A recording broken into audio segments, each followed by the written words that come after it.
आइए आज हम लोग रिलेटिव वेलोसिटी के बारे में स्टडी करते हैं।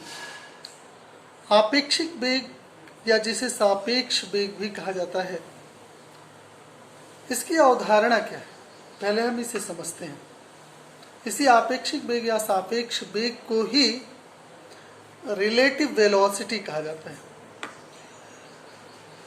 रिलेटिव वेलोसिटी समझने से पहले हम किसी भी वस्तु की स्थिर अवस्था और गति की अवस्था के बारे में अगर समझ लें, तब सापेक्षिक वेग को समझना आसान होगा। पदार्थ की या वस्तु की जो स्थिर अवस्था और गति अवस्था होती है, ये दोनों ही अवस्थाएं निरपेक्ष नहीं होती हैं, बल्कि ये सापेक्ष होती हैं। यानी इनका अध्ययन निरपेक्ष रूप से नहीं किया जा सकता। किसी भी वस्तु की स्थिति का अध्ययन हमेशा किसी दूसरे वस्तु के सापेक्ष ही किया जाता है। निरपेक्ष रूप से किसी भी वस्तु की स्थिति का प्रदर्शन संभव नहीं होता है। देखिए, एक उदाहरण लेते हैं। मान लीजिए एक बस स्टैंड पर हम खड़े हैं और कोई बस आकर रुकती है। बस पर एक सवारी बैठ जाती है। इस समय क्या होगा? जो स्टैंड पर खड़ा हुआ व्यक्ति होगा, उसके सापेक्ष, यानी अगर वो देखे तो बस का चालक भी रुका हुआ है और उसमें जो सवारी बैठी है वो भी रुका हुआ है। इसलिए दोनों की स्थितियां स्थिर प्रतीत होंगी। लेकिन अगर बस गतिशील हो जाएगी, चलने लगेगी, तो बस स्टेशन पर खड़े हुए व्यक्ति को बस का चालक और उसमें बैठी सवारी दोनों गतिशील नजर आएगी। क्यों नजर आएगी? क्योंकि दोनों की स्थितियां समय के सापेक्ष बदल रही होंगी। लेकिन अगर चालक बस स्टैंड पर अपनी सवारी को देखता है, तो चालक के सापेक्ष सवारी की जो स्थिति है, यानी दूरी है, वह वही होगी जो थोड़ी देर बाद देखने पर चालक को मिलेगी। यानी वही सवारी जो बस स्टेशन पर खड़े हुए व्यक्ति को गतिशील प्रतीत हो रही है, वही सवारी चालक को स्थिर प्रतीत हो रही है। इस तरह से चालक की दोनों स्थितियां हैं, गति अवस्था सवारी की दोनों भी स्थितियां हैं, गति की स्थिति भी और स्थिर स्थिति भी। लेकिन सवारी बस स्टेशन पर खड़े हुए व्यक्ति के सापेक्ष गतिशील अवस्था में है, लेकिन अपने चालक के सापेक्ष स्थिर अवस्था में है। इसको एक फिगर से अगर हम देखना चाहें तो देखें, जैसे ये बस स्टेशन है, इसमें हमने मान लिया कि ये राम है, खड़ा हुआ है। ये बस आई, बस पर मोहन सवारी के रूप में सवार हो गया। इसमें चालक पहले से मौजूद है। इस समय राम ने देखा, राम का जो विस्थापन, राम के सापेक्ष जो मोहन का विस्थापन है, वो मान लीजिए S1 है और चालक का S2 है। ठीक है, जब तक बस खड़ी है तब तक S1 और S2 में समय के सापेक्ष कोई परिवर्तन नहीं हो रहा है। इसलिए राम के सापेक्ष सवारी और चालक दोनों स्थिर हैं। और इधर देखो, चालक के सापेक्ष मोहन की जो स्थिति है, इसको हमने S3 मान लिया। चालक को भी सवारी स्थिर अवस्था में प्रतीत हो रही है। थोड़ी देर बाद बस मूवमेंट करती है, बस का मूवमेंट होता है, बस कुछ दूर चली जाती है। तब एक बार फिर से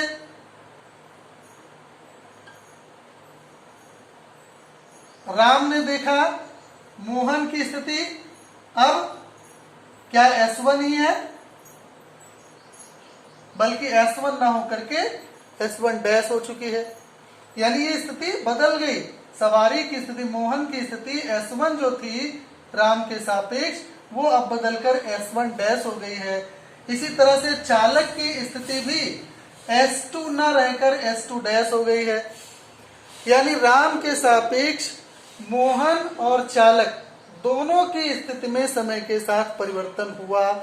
इसलिए राम के सापेक्ष मोहन और चालक दोनों गतिशील हैं, लेकिन चालक के सापेक्ष मोहन की स्थिति क्या ये बदली? बिल्कुल नहीं बदली, वही है अभी भी जो पहले थी स्त्री, वही स्त्री अभी भी है। यानी इस समय भी चालक के सापेक्ष मोहन स्थिर है, लेकिन मोहन राम के सापेक्ष गतिक अवस्था में है, चालक के सापेक्ष स्थिर अवस्था में है। यानी मोहन की जो स्थिति है स्थिर अवस्था की या गतिशील अवस्था की, ये दोनों ही स्थितियां किसी न किसी के सापेक्ष अध्ययन में ली जा रही हैं। तो राम रेफरल पॉइंट हो गया मोहन के लिए, गति अवस्था के लिए, और स्थिर अवस्था के लिए चालक रेफरल पॉइंट हो गया।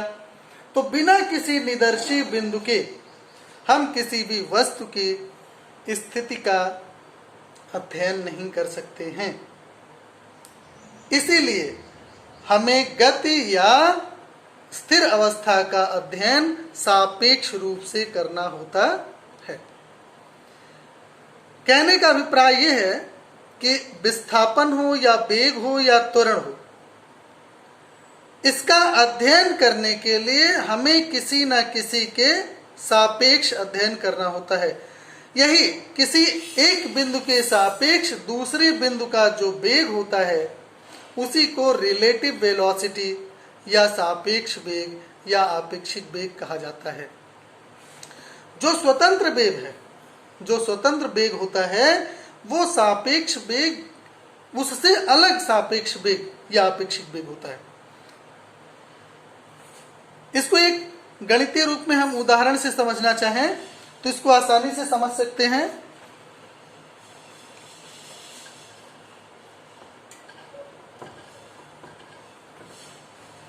देखिए, मान लेते हैं कि एक वस्तु है ए, ये वस्तु है ए, क्या है ए, ये गतिशील है va वेग से। va वेग इसका मान लीजिए है 5 मीटर प्रति सेकंड। एक दूसरी वस्तु है b,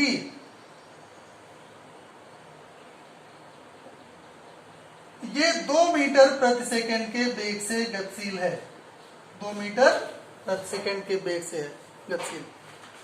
अब देखो गति की क्या अवस्थाएं हो सकती हैं। दोनों हो सकता है एक ही दिशा में गति कर रही हो, या दोनों हो सकता है एक दूसरे के विपरीत गति कर रही हो।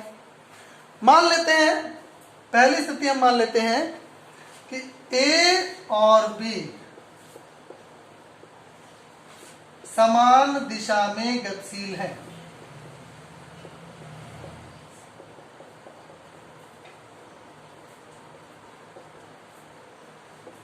ठीक, अगर A और B दोनों समान दिशा में गतिशील हैं तो A अपनी जर्नी शुरू करेगा और 1 सेकंड में कितनी दूर चला जाएगा? इसका वेग कितना है? 5 मीटर प्रति सेकंड। इसलिए इसके द्वारा जो तय की गई दूरी होगी वो 5 मीटर हो जाएगी। 1 सेकंड में कण A 5 मीटर दूरी तय कर लेगा। कण B इतने ही समय में, यानी 1 सेकंड में जो कण B होगा वो कितनी दूरी तय कर लेगा? इसका वेग कितना है? 2 मीटर प्रति सेकंड। इसलिए 1 सेकंड में ये 2 मीटर दूरी तय कर लेगा। कण यहां पहुंच गया, कण B यहां पर पहुंच गया, कण A यहां पर है। इस समय देखिए 1 सेकंड में दोनों के बीच का अंतराल कितना है? कितना है? 5 ऋण 2 बराबर 3 मीटर। कितना है? 3 मीटर। इसलिए A का वेग, यानी A का वेग B के सापेक्ष कितना दिखाई पड़ेगा? कितना पता लगेगा? 5 ऋण 2 बराबर 3 मीटर प्रति सेकंड लगेगा। जबकि ए 5 मीटर पर सेकंड से गतिशील है, बी 2 मीटर प्रति सेकंड से गतिशील है, लेकिन जब दोनों एक ही दिशा में गति करेंगे तो ए का वेग बी के सापेक्ष 3 मीटर प्रति सेकंड प्रतीत होगा। यानी अगर हम VAB से रिप्रेजेंट करें ए के वेग को बी के सापेक्ष VAB से प्रदर्शित करें तो ये क्या है, VA का वेग है माइनस बी का वेग। ये समान दिशा में अगर गति हो रही है तो हम BA माइनस BB करके A का वेग B के सापेक्ष निकाल सकते हैं, या इसी को हम ऐसे भी कहते हैं, अगर हम B का वेग A के सापेक्ष निकालना चाहें तो B का वेग माइनस A का वेग, ये होगा। दोनों में अंतर है। पहला जो संबंध है वो A का B के सापेक्ष वेग है और दूसरे संबंध में B का A के सापेक्ष वेग है। पहले में VA माइनस BB किया गया है, दूसरे में BB माइनस BA किया गया है। ठीक, ये आपेक्षिक वेग निकालने का तरीका तब लागू होगा, या इस विधा से हम तब आपेक्षिक वेग निकालते हैं जब दो वस्तुएं समान दिशा में गति करती हैं। लेकिन यदि दोनों विपरीत दिशा में एक दूसरे की गति करें तो ये दूसरी स्थिति हो जाएगी। तब क्या होगा, देखिए, मान लीजिए कि A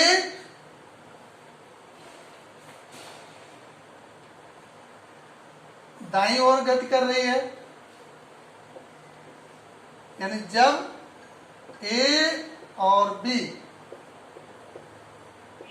परस्पर विपरीत दिशा में गतिशील हो,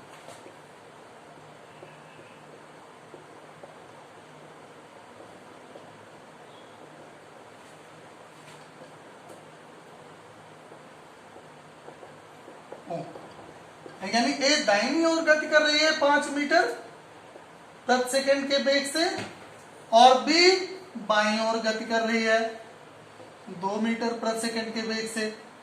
ऐसी स्थिति में अगर हम देखें तो ए 1 सेकंड में ए द्वारा चली गई दूरी 1 सेकंड में 5 मीटर होगी, इसकी गति इधर है, और इतने ही समय में जो B दूरी तय कर रहा है, B, अगर हम B की बात करें, यहां आ गया है B, यहीं से चलता है और ये कितना दूरी तय करेगा, 2 मीटर की दूरी तय करेगा।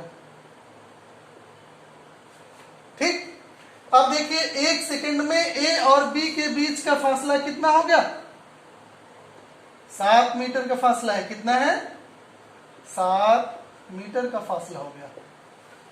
यानी इस समय हमको A का B के सापेक्ष जो वेग प्रतीत होगा वो 7 मीटर प्रति सेकंड, 7 मीटर पर सेकंड आपेक्षिक वेग होगा। यानी इस समय जो VAB होगा वो होगा VA यानी 5 plus 2 is equal to 7 metre per second.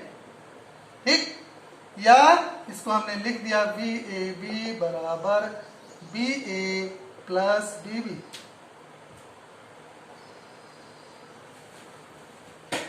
ये एकदम स्पष्ट है कि जब वस्तुएं विपरीत दिशा में गति करें तो उनके वेग को जोड़ करके आपेक्षिक वेग निकाल लिया जाता है, और जब समान दिशा में गति करें तो उनके वेग को घटा करके आपेक्षिक वेग निकाल लिया जाता है। यहाँ ध्यान देना है कि जो VA या BB के मान रखेंगे कैलकुलेशन में, ये जो रिजल्टेंट जनरेट होगा उसमें हम चिन्ह सहित मान रख लेते हैं। ठीक है, इस आपेक्षिक गति को हम किसी उदाहरण से समझ सकते हैं। कैसे समझ सकते हैं, कोई उदाहरण लेते हैं तो ये और स्पष्ट हो जाएगा।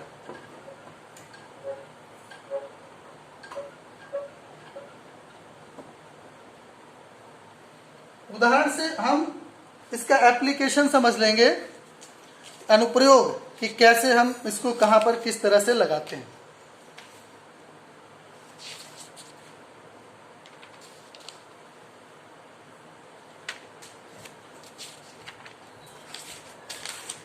देखिए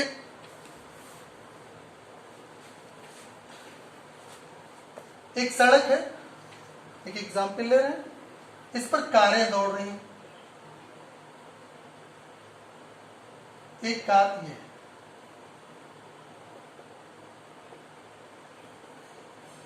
ये कार ए है, ठीक है। मान लेते हैं इसका वेग क्या है, क्या से दाईं ओर जा रहे हैं, बी ए वेग से। इसी सड़क पर एक दूसरी लेन है, यहां पर एक कार बी है जो इसके पीछे से आ रही है,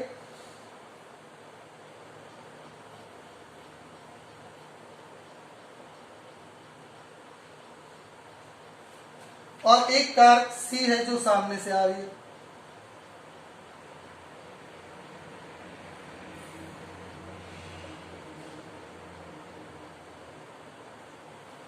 ये मान लीजिए बी इधर आ रही है, दाईं ओर आ रही है, और सी सामने से आ रही है। अब इसमें देखिए एक उदाहरण है, इसमें तीन तीन वस्तुएं गतिशील हैं, ठीक है। अब इसमें देखिए अगर हम इस कार बी का ए के सापेक्ष वेग निकालना चाहें तो कार बी का वेग देखो दोनों समान दिशा में है, क्या है, समान दिशा में है, इसलिए कार बी का वेग माइनस बी ए का वेग, यानी ए का वेग। इसके अगर न्यूमेरिकल वैल्यू मान लीजिए हम ले लेते हैं, ए की स्पीड 36 किलोमीटर प्रति घंटा,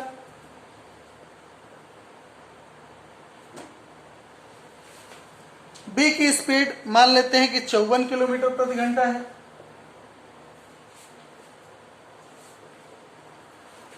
सी की स्पीड मान ले ये भी 54 किलोमीटर प्रति घंटा है,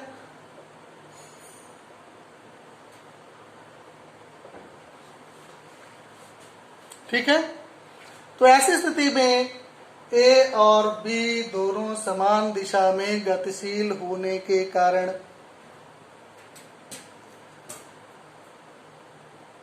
दोनों के वेग का जो अंतर होगा वो सापेक्ष वेग प्रदान करेगा।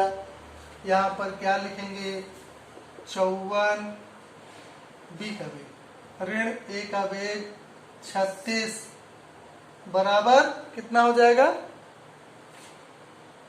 18 किलोमीटर प्रति घंटा,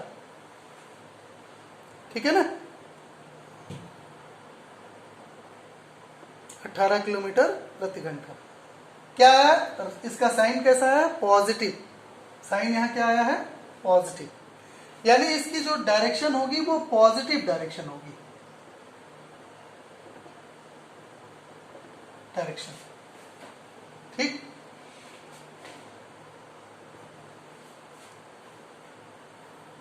अगर हम यही देखिए ए का बी के सापेक्ष वेग निकाल लें तो ये हो जाएगा B A minus B B is equal to 36 minus 58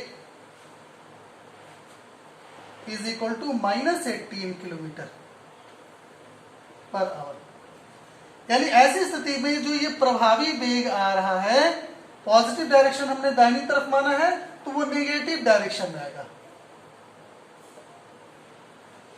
ध्यान दीजिए, ए गतिशील किधर है, पॉजिटिव डायरेक्शन में, बी गतिशील किधर है, पॉजिटिव डायरेक्शन में, लेकिन जब हमने रिलेटिव वेलोसिटी निकाला बी का सापेक्ष वेग एक बी का वेग ए के सापेक्ष निकाला तो पॉजिटिव डायरेक्शन में मिल रहा है, जबकि ए का वेग बी के सापेक्ष हमने निकाला तो वो नेगेटिव डायरेक्शन में मिल रहा है, ठीक है।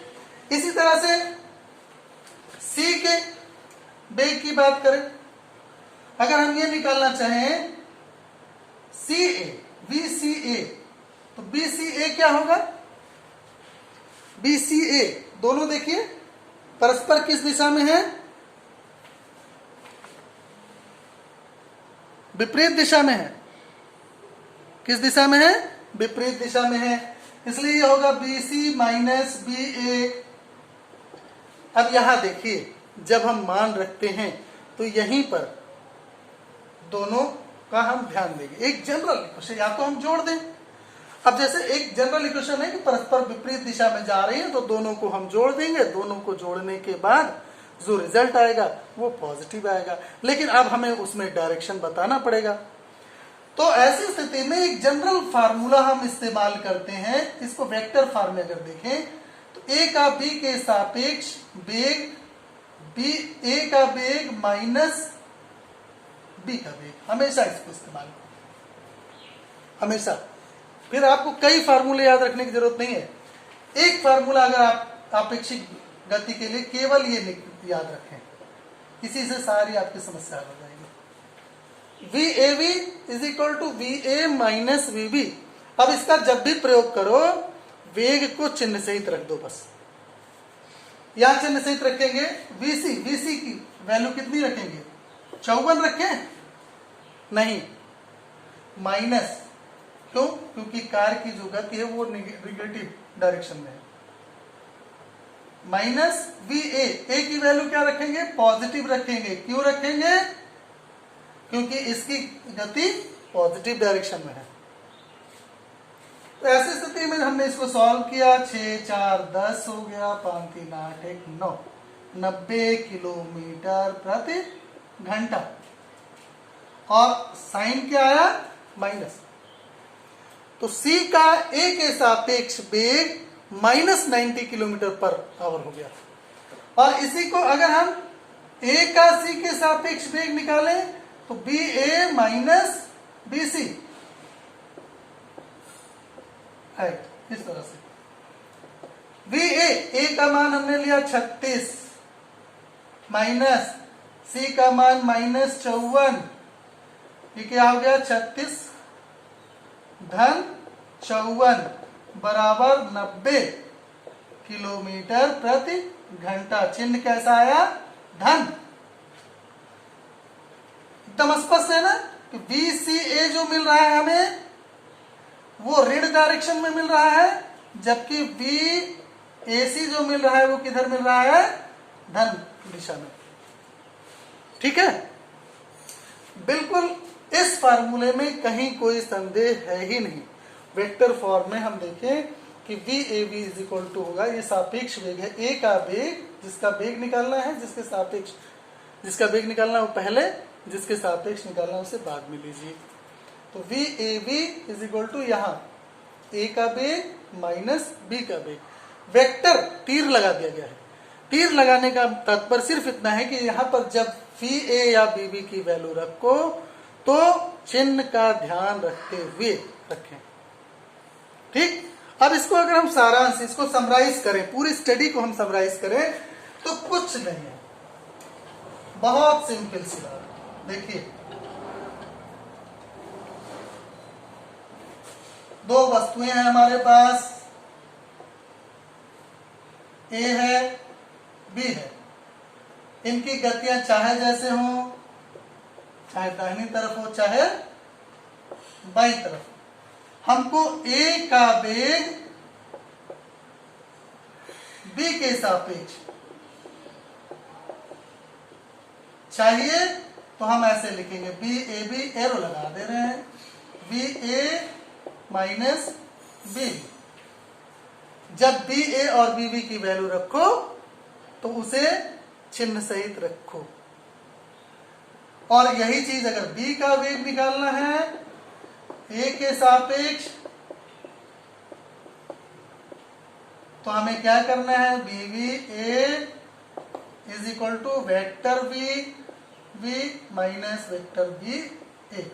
यहां पर भी वही ए और बी का चिन्ह सहित मान रखिए, आसानी से हमें सापेक्ष वेग निकल आएगा। ठीक है।